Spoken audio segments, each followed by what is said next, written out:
আমাদের হানাফি মাযহাবের একটা মাসালা। কি মাসালা? অনেকে দেখবেন আমরা নামাজ একটা ভুল করি।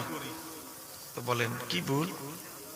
আমরা যে যেমন আসরের নামাজ, এশারের নামাজ কয় রাকাত করে ফরজ? 4 রাকাত। তো এই যে আসরের নামাজ, এই যে ইশারের নামাজ, এই যে 4 রাকাত করে আমরা পড়ি, জোহরের নামাজ 4 রাকাত করে, তা আমরা প্রথম বৈঠকে কি পড়ি? শুধু দুরূদ শরীফ। জোরে বলেন কি? শুধু তাশাহুদ। জোরে বলেন প্রথম বৈঠকে আমরা কি পড়ি? শুধু তাশাহুদ। তো এখন ইমাম আবু হানিফা এই মাসালা লিখতে গেলেন, কেউ যদি ভুলে, মনোযোগ, মাসালাটা বুঝতে হবে, কেউ যদি ভুলে তাশাহুদ পড়ে আল্লাহুম্মা সাল্লি আলা মুহাম্মদ, নবীর নাম পর্যন্ত বলে ফেলে, তাহলে তো দুরূদ হয়ে গেল, সংক্ষিপ্ত দুরূদ হয়ে গেল। তাহলে তার কি সাহু সেজদা দিতে হবে? কারণ তার তো দুরূদ পড়ার কথা শেষ বৈঠকে 4র্থ রাকাতে, কিন্তু সে তো পড়ে গেছে 2য় রাকাতে। এই যে সে যে ভুলটা করলো, তার কি সাহু সেজদা দিতে হবে কিনা? না, দিতে হবে না। এই মাসালা নিয়ে ইমাম আবু হানিফা গবেষণা করতে লাগলেন। ইমাম আবু হানিফা রায় দিলেন, কেউ যদি ভুলে এই কাজ করে ফেলে, দুরূদ শরীফ পড়ে ফেলে, তাহলে তার সাহু সেজদা দিতে হবে। এই ফতোয়া যখন দিলেন, দেওয়ার পরে কি হলো জানেন? বাবা, যেই দিন ইমাম আবু হানিফা এই ফতোয়া দিলেন, আল্লামা আব্দুল হাই লাখনবী শরহে বেকায়ের হাসিয়ার মধ্যে ঘটনাটা বিশুদ্ধ সনদে উল্লেখ করেছেন। এই ফতোয়া যখন দিলেন, কেউ যদি ভুলে নবীর প্রতি দুরূদ শরীফ পড়ে ফেলে, প্রথম বৈঠকে তার সাহু সেজদা দিতে হবে। এই ফতোয়া দেওয়ার পরে ওই রাতে ইমাম আবু হানিফা আল্লাহর হাবিবকে স্বপ্নে দেখলেন।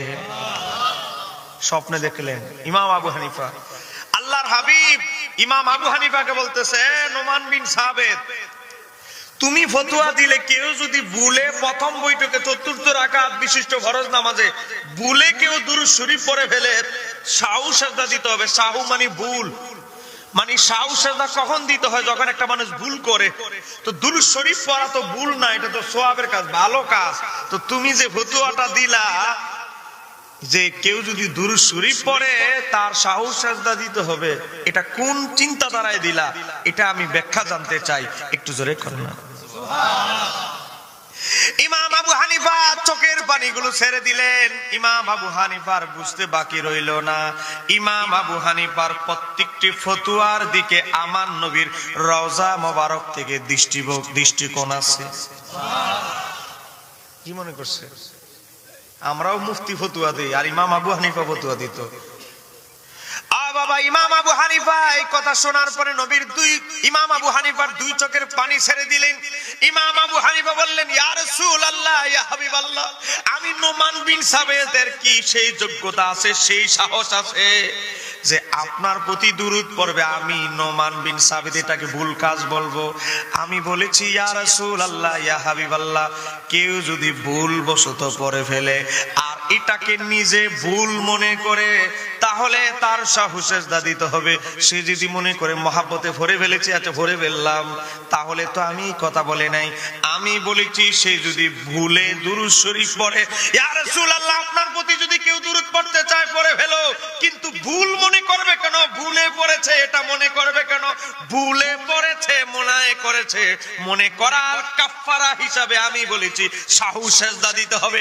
চিৎকার দিয়ে বলতে হবে আল্লাহু আকবার। আপনার প্রতি দুরূদ শরীফ পড়ে লাইছে তো লাইছে, সে যদি মনে করে আরে ভুলে তো দুরূদ শরীফ পড়ে লাইছে, ভুল যদি মনে করে দুরূদ শরীফ পড়াটাকে, তাহলে তার সাহু সেজদা দিতে হবে। একটু জোরে কর না সুবহানাল্লাহ।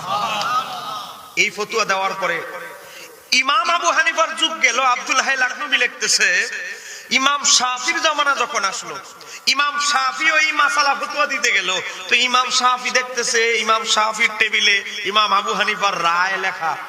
তো ইমাম শাফি চিন্তা করলো, দুরূদ শরীফটা তো নবীর প্রতি পড়া হবে, আমি সাহু সেজদা ওয়াজিব আবশ্যক কেমনে আমি করি? কারণ নবীর প্রতি দুরূদ পড়া হবে, এটা তো ভুল কাজ বলে আখ্যায়িত করতে পারি না। এই চিন্তা করতে করতে ইমাম শাফি ওই দিন ঘুমায় গেলেন। দেখতেছি ইমাম শাফির ঘরে আল্লাহর হাবিব তাশরিফ এনেছেন। ইমাম শাফি আল্লাহর হাবিবের কদম মোবারককে সালাতু সালাম দিয়ে ইমাম শাফি যখন আমার নবীকে সালাতু সালাম দিলেন, ইমাম আবু হানিফা রাহমাতুল্লাহ আলাইহির যে একই প্রশ্ন ইমাম শাফিকে করা হলো, ও শাফি তুমি এই মাসালার ব্যাপারে কি চিন্তা করেছো? তখন ইমাম শাফি রাদিয়াল্লাহু তাআলা বললেন, ইয়া রাসূলুল্লাহ, আমি মনে মনে ভেবেছি সাউ সাজদা ওয়াজিব হবে না, আমি এই ফতোয়া চিন্তা করেছি। ইমাম আবু হানিফা রাহমাতুল্লাহ আলাইহি ফতোয়া স্মরণ করিয়ে দিয়ে আল্লাহর হাবিব বলছে, ও শাফি তুমিও তোমার ফতোয়ায় লিখে নাও, কেউ যদি ভুলবশত দুরূদ শরীফ পড়ে ভুল মনে করে তাহলে তার জন্য সাউ সাজদা ওয়াজিব। তুমিও ইমাম আবু হানিফার সাথে একমত পোষণ করো।